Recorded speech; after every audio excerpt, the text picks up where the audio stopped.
Welcome to Olga news. ఉమ్మడి విశాఖ జిల్లాకు చెందిన సీనియర్ నేత ప్రస్తుత స్పీకర్ చింతకాయల అయ్యన్న పాత్రుడు చంద్రబాబు నాయకత్వంలోని కూటమి ప్రభుత్వంలో మంత్రిగా చేరుతారనే ప్రచారం ఊపందుకుంది. అయితే తెలుగుదేశం పార్టీ అధికారికంగా మంత్రివర్గ విస్తరణ ఇప్పట్లో లేదని ప్రకటించినప్పటికీ ఈ విషయంపై చర్చలు, ఊహాగానాలు ఆగడం లేదు. పార్టీ తన అధికారిక ట్విట్టర్ హ్యాండిల్ నుంచి ఈ మేరకు ట్వీట్ కూడా చేసింది. మంత్రివర్గంలో మార్పులు, చేర్పుల గురించి స్పెక్యులేషన్స్ కొనసాగుతూనే ఉన్నాయి. ఈ నేపథ్యంలో అయ్యన్న పాత్రుడు మంత్రిగా చేరుతారనే చర్చ ముందుకొచ్చింది. ఆయన స్పీకర్ పదవిలో సంతృప్తిగా లేరని, మంత్రిగా చేరాలని చంద్రబాబును కోరినట్లు ప్రచారం జరుగుతుంది.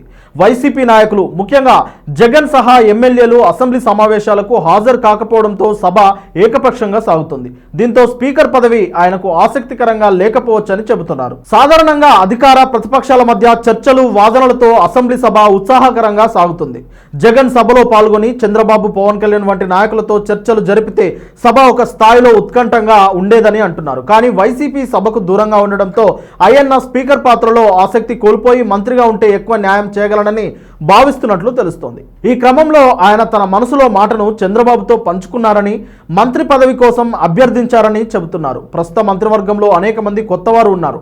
వారు జగన్ విమర్శలకు సమర్థవంతంగా స్పందించలేకపోతున్నారని, ప్రభుత్వ పెద్దల్లో అసంతృప్తి ఉందని అంటున్నారు. ఇటీవల రెంటపల్ల ఘటనపై మంత్రులు తగినంత సీరియస్ గా స్పందించలేదనే విమర్శలు కూడా ఉన్నాయి. అయ్యన్న లాంటి సీనియర్ నేత ఉంటే జగన్ను గట్టిగా ఎదుర్కొనేవారని అంటున్నారు. విపక్షంలో ఉన్నప్పుడు అయ్యన్న గత 5 ఏళ్లలో వైసీపీకి వ్యతిరేకంగా బలమైన విమర్శలు చేశారు. ఆయన వ్యాఖ్యలు సోషల్ మీడియాలో వైరల్గా మారి టీడీపీకి నైతిక బలాన్ని, వైసీపీకి ఒత్తిడిని కలిగించాయి. అయితే కూటమి ప్రభుత్వం ఏర్పడిన తర్వాత అయ్యన్న స్పీకర్గా నియమితులవడం కొంతమందిని ఆశ్చర్యపరిచింది. ఎందుకంటే ఆయన మంత్రి పదవి దక్కించుకుంటారని భావించారు.